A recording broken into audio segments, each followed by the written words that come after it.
News 18 Madhya Pradesh Chhattisgarh देख रहे हैं आप और मैं हूं आपके साथ अवंतिका श्रीवास्तव।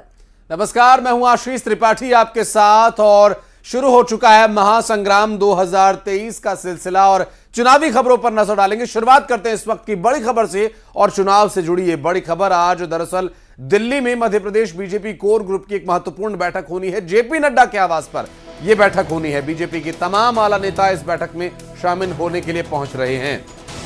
बाकी बची सीटों पर मंथन होना है। कुल मिलाकर ये चर्चाएं हैं। इस बैठक के बाद हो सकता है कुछ और नामों को लेकर सहमति बने और कुछ और नामों का ऐलान बीजेपी की तरफ से आधिकारिक तौर पर किया जाए। तो आज दिल्ली में Madhya Pradesh BJP core group की बैठक होनी है। जेपी नड्डा के आवास पर बैठक बुलाई गई है। तमाम बड़े नेता बीजेपी की तरफ से मौजूद रहेंगे। सीएम शिवराज सिंह चौहान, बीजेपी के प्रदेश अध्यक्ष बीडी शर्मा की मौजूदगी होगी।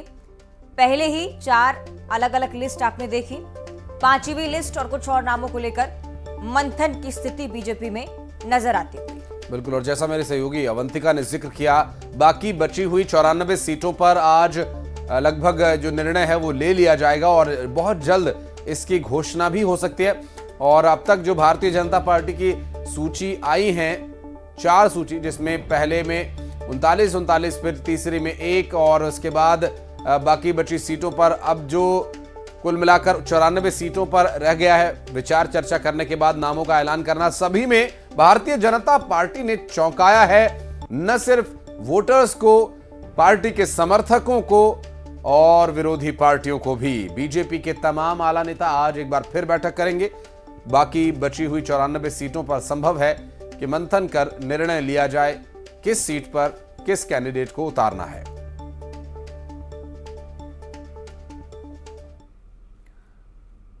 तो एक तरफ बीजेपी की स्थिति आपने देखी, तो उस तरफ कांग्रेस में क्या चल रहा है ये भी आपको बताएं। आज वचन पत्र जारी किया जाना है। मध्य प्रदेश चुनाव को लेकर वचन पत्र का विमोचन कांग्रेस की तरफ से रविंद्र भवन में खास कार्यक्रम का आयोजन आज किया जा रहा है। दरअसल इस वचन पत्र के ऐलान के दौरान पूर्व मुख्यमंत्री कमलनाथ, प्रभारी रणदीप सिंह सुरजेवाला यहां मौजूद रहेंगे और वचन पत्र समिति के अध्यक्ष राजेंद्र सिंह भी यहां पर मौजूद रहेंगे। और इस वचन पत्र के माध्यम से उन सभी विषयों का, उन सभी वादों का जिक्र किया जाएगा जो इस चुनाव में कांग्रेस पार्टी लेकर चल रही है, जिसमें तमाम वादे जनता से जो किए गए अब तक, उनका एक लिखित प्रमाण, एक वचन पत्र जो है कांग्रेस पार्टी जारी करने वाली है। रविंद्र भवन में कार्यक्रम का आयोजन होगा और आपको बता दें कि इस दौरान कांग्रेस पार्टी का मध्य प्रदेश में चेहरा कमलनाथ मौजूद रहेंगे और चुनाव की जिम्मेदारी संभालने के लिए हरियाणा की पृष्ठभूमि से आने वाले कांग्रेस पार्टी के कद्दावर नेता रणदीप सिंह सुरजेवाला भी मौजूद रहेंगे। चुनाव से जुड़ी ये बड़ी खबर और कांग्रेस पार्टी की जो आज मीटिंग है उसके बाद वचन पत्र एक रविंद्र भवन में कार्यक्रम के माध्यम से जारी किया जाएगा। और ये वचन पत्र क्या सौगात लेकर आता है, क्या वो वादे होंगे, किस तरह से लोगों की सेवा करने का वादा कांग्रेस पार्टी करती है सत्ता में आने के बाद, ये आज स्पष्ट करेगी कांग्रेस पार्टी। और बढ़ते आगे, दिल्ली से एक और बड़ी खबर आपको बता दें। सूत्रों के हवाले से जानकारी यह मिल रही है कि कांग्रेस की सीईसी की बैठक 18 अक्टूबर को होगी और मध्य प्रदेश की बची हुई सीटों पर मुहर यहां लग सकती है। और जैसा कि अब तक मध्य प्रदेश में कुछ सीटों पर नाम आना बाकी है कांग्रेस पार्टी की तरफ से, तो इसमें उम्मीद ये की जा रही है कि इन टिकटों का फैसला 18 अक्टूबर को होगा। कुल मिलाकर 230, जिसमें से 144 की घोषणा, लेकिन अब कुछ और नाम जिन पर मंथन की जरूरत है। मध्य प्रदेश की बची टिकटों पर मुहर लगने के पूरे आसार। हालांकि 18 अक्टूबर की बैठक में क्या सहमति बन पाती है, ये एक मुख्य प्रश्न रहेगा।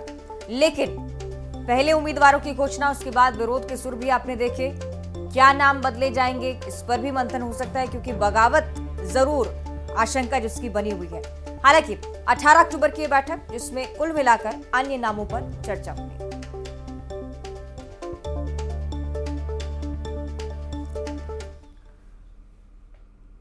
तो कांग्रेस ने 144 प्रत्याशियों की लिस्ट जारी कर दी और उसके बाद विरोध के स्वर तेज हो गए। कई जगह ऐसी है जहां पर प्रत्याशियों का विरोध हो रहा है। तो वहीं कमलनाथ ने दो टूक कहा कि 4000 से ज्यादा दावेदार हैं, सबको टिकट नहीं दिया जा सकता।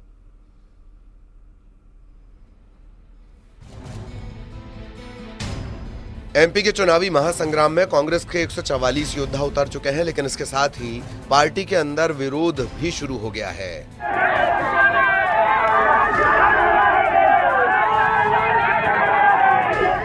इंदौर 4 में अक्षय कांति बम के समर्थकों ने जमकर प्रदर्शन किया। इन लोगों ने राजा मांधवानी के खिलाफ नारेबाजी भी की। उधर बुदनी से कांग्रेस प्रत्याशी विक्रम मस्ताल का भी विरोध देखने को मिला। विक्रम मस्ताल को कांग्रेस ने सीएम शिवराज के खिलाफ मैदान में उतारा है। जिसको पूरी विधानसभा में एक व्यक्ति भी न तो जानता है और न वो किसी को जानता है, ऐसे व्यक्ति को टिकट दे दिया तो कैसे होगा कांग्रेस का काम? ये तो सीधा सीधा सीएम को तस्तरी में रख के कांग्रेस ने सीट डिक्लेयर कर दी। उधर दिल्ली से भोपाल पहुंचे पीसीसी चीफ कमलनाथ ने विरोध को लेकर बयान दिया। उनका कहना था 14,000 से ज्यादा दावेदार हैं, ऐसे में सभी को टिकट देना संभव नहीं है। उसी के बाद 4,000 लोगों ने दावेदारी करी थी। अब 4,000 को तो टिकट मिल नहीं सकता, मिलता तो एक ही है। तो इसमें से कुछ तो निराश होंगे, पर मुझे पूरा विश्वास है कि वो आपके कांग्रेस का कांग्रेस। दावेदारों और उनके समर्थकों की नाराजगी चुनाव में कांग्रेस को नुकसान भी पहुंचा सकती है। ऐसे में कांग्रेस नाराज नेताओं को मनाने में सफल होती है या नहीं, ये आने वाले दिनों में साफ होगा। और विधानसभा सीट की चुनावी जंग अब और भी हाई प्रोफाइल होने वाली है। यहां बीजेपी के उम्मीदवार कैलाश विजयवर्गीय के खिलाफ चुनाव प्रचार करने के लिए कांग्रेस ने ममता बनर्जी को याद किया है। तो ममता बनर्जी को इंदौर आने के आमंत्रण पर बयानबाजी का दौर भी शुरू हो चुका है। क्या कुछ बातें चल रही हैं, सीधे सुनाते हैं।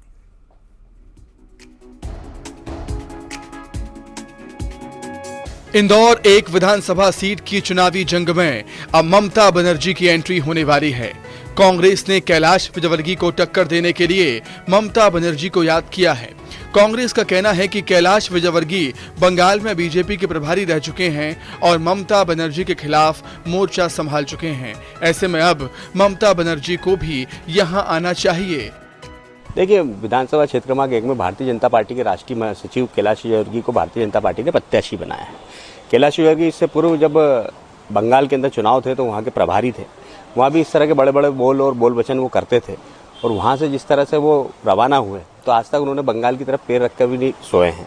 तो निश्चित रूप से हम ममता बनर्जी को हमने आमंत्रित करा है, हमने उनको ट्वीट करा है, मेल करा है कि आप तत्काल इंदौर में आपका एक दौरा करिए और इंदौर की विधानसभा 1 में आप आइए और यहाँ पर प्रचार कैलाश विजयवर्गीय के खिलाफ करिए और वहाँ बताइए कि किस तरह से वहाँ बड़े बड़े बोलते थे, बोल वचन करते थे।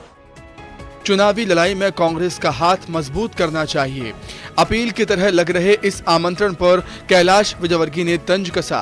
उन्होंने कहा कि लोकतंत्र में सबको बोलने का अधिकार है। ममता बनर्जी उनके खिलाफ कुछ भी बोलें, जनता विश्वास नहीं करेगी। देखिए, डेमोक्रेसी में सबको आने का, सबको बोलने का अधिकार है, पर असर जब होता है जब लोग पहचानते नहीं। मेरे बारे में ममता जी आकर कुछ बोलेगी यहाँ तो जनता इंदौर को विश्वास करेगी। आप विश्वास करोगे क्या? चलो, जनता तो छोड़ दो, आप पत्रकार हो। कैलाश विजयवर्गीय कांग्रेस के लिए बड़ी चुनौती हैं। इनका मुकाबला करने के लिए कांग्रेस रणनीति बनाने में जुटी हुई है। ममता बनर्जी तक को याद कर रही है, लेकिन बीजेपी को कैलाश के दम और सनातन पर पूरा भरोसा है। बहुत अच्छी बात है अगर कांग्रेस की जो मानसिकता और उनकी जो विचारधारा है वो इससे समझ में आती है। और मैं तो बोलता हूँ कि प्रियंक खड़गे को भी लाना चाहिए, उदयनिधि को भी लाना चाहिए, ओवैसी को भी लाना चाहिए, जो लगातार सनातन संस्कृति पर प्रहार कर रहे हैं, जिससे कि इंदौर का हर वासी, मध्य प्रदेश की जनता और इंदौर में तो माँ अहिल्या ने जिन्होंने संस्कृति की, सनातन संस्कृति की नींव रखी, तो यहाँ की जनता भी बहुत अच्छे से जान जाए कि कांग्रेस की विचारधारा क्या है। मध्य प्रदेश के चुनाव में ममता बनर्जी को याद करने की जरूरत क्यों पड़ रही है? क्या कांग्रेस को खुद पर भरोसा नहीं है? वजह जो भी हो, इतना तो तय है कि इंदौर में चुनावी जंग जोरदार होने वाली है। मिथिलेश गुप्ता, न्यूज़ 18 इंदौर।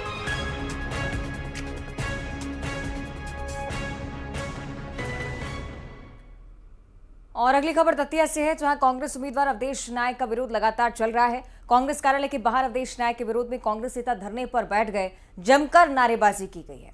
धरने पर बैठे नेताओं का यह कहना था कि पार्टी ने गलत नेता को अपना उम्मीदवार बना लिया। जब पार्टी अपने प्रत्याशी नहीं बदलती तब तक उनका यह आंदोलन जारी रहेगा और प्रत्याशी बदले जाने की मांग को लेकर कांग्रेस के ही नेता पार्टी कार्यालय के बाहर बैठ गए और उनका यह कहना है कि उन्होंने गलत व्यक्ति को टिकट दे दिया है। राहुल गांधी जिंदाबाद जिंदाबाद जिंदाबाद जिंदाबाद जिंदाबाद।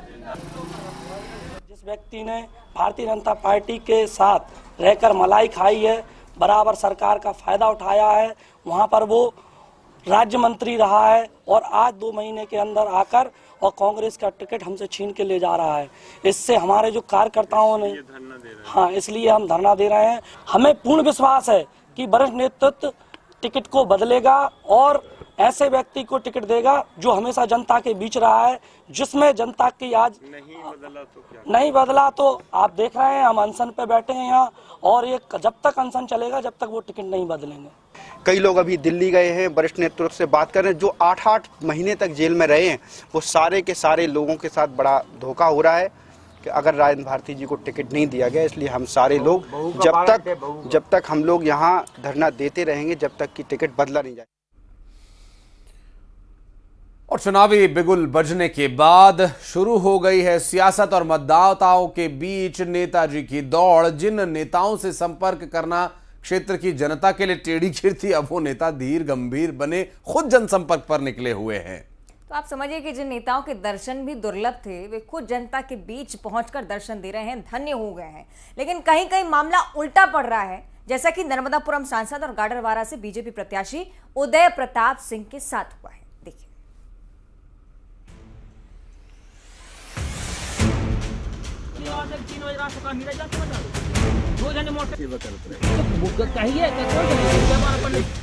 गाड़ियों का काफिला चल रहा है। गाडरवारा से बीजेपी प्रत्याशी उदय प्रताप सिंह जनसंपर्क पर निकले हैं। कच्ची सड़क है लेकिन परवाह नहीं, चुनावी टाइम है। रोड ना भी हो तो मतदाताओं के पास तो पहुंचना ही है। शायद यही सोचकर नेताजी विधानसभा क्षेत्र के गोलगांव पहुंचे थे। यहाँ जनता ने नेताजी को घेर लिया। कच्ची सड़क की परवाह भले ही नेता को ना हो, लेकिन यहाँ रहने वाले लोगों को तो है। इसके लिए उन्होंने खूब खरी खोटी सुनी। स्कूल का काज रास्ता देखो, तो मोहल्ला में रास्ता देखो, कमेंट रोड कितने बनी आप ग्राम पंचायत में। हम तो 4 महीना से मोटरसाइकिल उठा कर जा रहे हैं। आपने तो टारा चला वाला पैसा उठाकर दिक्कत दौड़ लगी चुनाव प्रचार में। हम रुका हो रहा, हम तो 4 महीना होगा 2 जने जात रहा। रात में कोई गाड़ा वाला नहीं रुके, गाड़ा वाला भागा थे फसल गड़ी या कटी कटाई में 3 बजे रात से बिजली आ, 3 बजे रात से कहा नीरज जाते मैं 2 जने मोटरसाइकिल उठवा गया तो झुले। साहब एक कंडीशन है, कोई जैसा व्यक्ति बीमार होगा तो उसे कंधा पड़ा के भैया को यहाँ तारों लग जाता है, यहाँ सब मिलिया ग्राम पंचायत। उदय प्रताप सिंह 15 साल से सांसद हैं। लोगों का कहना है कि 15 सालों में एक बार भी क्षेत्र में नहीं पहुंचे। अब जब चुनाव की बयार आई है तो वोट मांगने पहुंच आए हैं। जनता ने इस पर नेताजी से सवाल पूछा तो वो सफाई देते नजर आए। आम दिन होता तो अव्वल तो नेताजी यहाँ आते ही नहीं। आप आए वोट का, अब हम आप वोट कहाँ से दें? विकास तो आप 15 साल हो गए, आप भी 15 साल में अब एक दिन आप आकर देखते कछु ग्राम पंचायत सरपंच सभी पावर नहीं, हम आपकी भी सुन रहे हैं। और आते भी तो उनके सामने बोलने की इजाजत किसी को नहीं मिलती। लेकिन फिलहाल चुनाव का वक्त है, कोई भला कहे या बुरा जवाब नहीं दिया जा सकता। जनता की नाराजगी भारी पड़ सकती है। नरसिंहपुर से न्यूज़ 18 के लिए आशीष जैन की रिपोर्ट। कचहरी गए, कहाँ नहीं गए, पत्रकार में नहीं गए, कहाँ नहीं गए। सुनो मेरी बात, हर साल की दिक्कत है, पिछले साल की बातचीत करो तो आप सुनने पाए, नहीं तो नमस्ते का ये गांव से कुछ फर्क नहीं था। सुनो क्या है, देखो एक सिस्टम है देश में, सुनो देश का सिस्टम है। और आचार संहिता लगने के बाद से प्रशासन एक्शन मोड में है। छतरपुर में एफएसटी के प्रतिवेदन पर पुलिस ने 4 ड्राइवर सहित 10 लोगों पर कार्रवाई की है। धारा 188 के तहत मामला दर्ज कर 4 लग्जरी गाड़ियां और उनमें रखी 9 सिलाई मशीन जब्त की गई। उधर सीधी के जमुड़ी गांव में उप सरपंच के घर से मतदाताओं को बांटने के लिए लाई गई घड़ियों को जब्त किया गया। मौके पर पहुंची जमुड़ी पुलिस ने मामले में जांच शुरू कर दी है। सीधी विधानसभा से सांसद हैं रीति पाठक और सीधी विधानसभा से इस बार वो प्रत्याशी हैं और इसी लोकसभा से वो अभी वर्तमान में सांसद हैं और इस बार विधानसभा के चुनाव के लिए भारतीय जनता पार्टी ने उन्हें टिकट दिया है। तो 2 प्रमुख जगह जहां पर आचार संहिता के चलते नियमों का उल्लंघन जैसे ही पाया गया, पुलिस भी एक्शन मोड में पहुंची, लगातार कार्रवाई जारी है।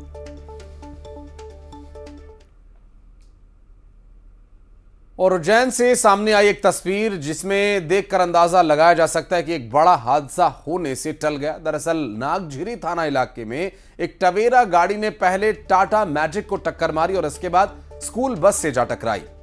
जिस वक्त यह हादसा हुआ, बस में बच्चे सवार थे, मुख्य बात यही। हालांकि इस हादसे में कोई हताहत नहीं हुआ है। घटना का सीसीटीवी फुटेज भी सामने आया। तस्वीरें आप देखिए, भीषण हादसा हो सकता था, लेकिन समय रहते बड़ी बात ये कि बच्चों की जान बच गई। बस में बड़ी संख्या में बच्चे सवार थे। अगर दुर्घटना होती तो मामला और ज्यादा गंभीर हो जाता।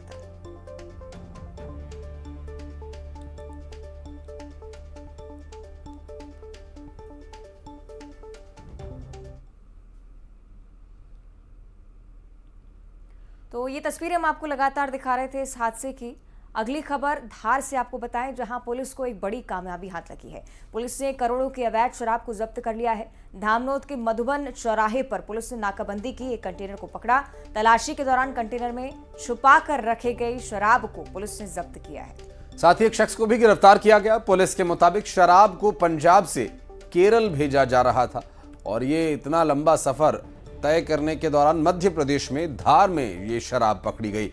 और अब आप ये अंदाजा लगाइए कि पंजाब से होते हुए ये शराब मध्य प्रदेश तक आ पहुंची, जहां 3 स्टेट्स के बॉर्डर्स क्रॉस हो गए और अब यहां मध्य प्रदेश में पुलिस ने इसे जब्त किया। कंटेनर से जब्त की गई भारी मात्रा में शराब की पेटियां आप देख सकते हैं। धार में बड़ी कामयाबी कही जा सकती है पुलिस महकमे के लिए।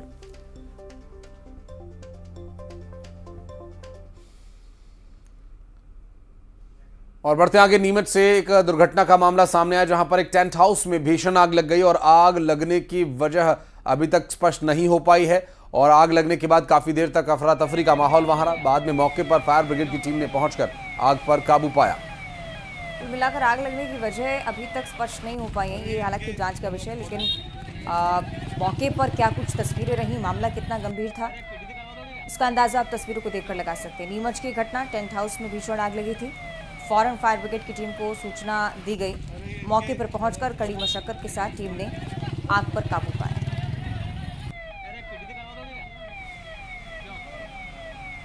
तो नीमच की तस्वीरें आप लगातार देख रहे हैं। वजह अभी तक स्पष्ट नहीं हो पाई किस वजह से आग लगी, लेकिन नुकसान काफी हुआ। थोड़ी देर में ही अफरा तफरी मच गई। आसपास लोगों ने दमकल को सूचित किया। अंत में इस आग पर काबू पा लिया गया।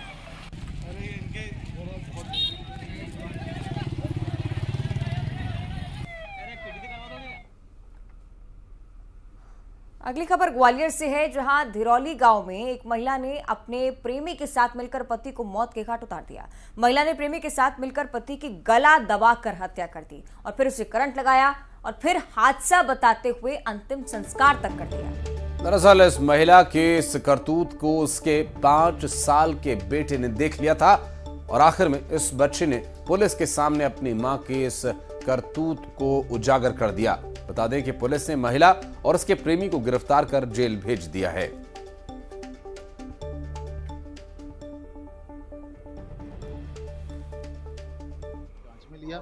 जांच के दौरान ये स्टोरी सामने आई कि जो मृतक शिवराज यादव था, उसकी पत्नी अपने प्रेमी के साथ पिछले 1 साल से संपर्क में थी। घटना की रात्रि में भी दोनों साथ में मौजूद थे। मृतक यानी कि पति ने उसे गैर मर्द के साथ देख लिया था। जब उसने विरोध किया तो पत्नी ने अपने ही प्रेमी के साथ मिलकर पहले उसका गला दबाया और इसके बाद में उसके हाथ पैर बांधकर उसको करंट लगा दिया और इसके बाद उसकी हत्या करने के बाद उसको एक्सीडेंटल घटना प्रमाणित की गई।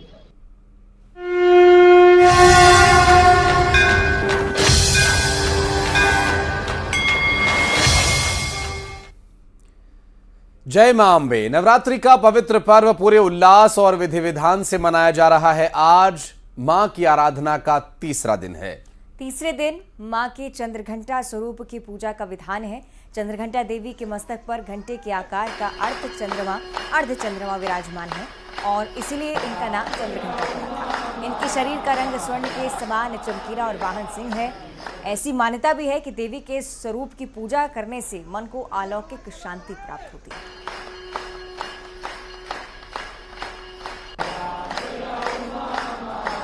नवरात्रि की शारदीय नवरात्रि का आज तीसरा दिन है। मां के चंद्रघंटा स्वरूप की आराधना का ये दिन है और तस्वीरें हम आपको अलग अलग दिव्य धामों से दिखा रहे हैं, जहां पर मां की आराधना के लिए सभी भक्त पहुंच रहे हैं और काफ़ी संख्या में इस वक्त मंदिरों में मां के दर्शन के लिए लोग पहुंच रहे हैं। दिल्ली की कालका जी से भी तस्वीरें हम आपको दिखा रहे हैं।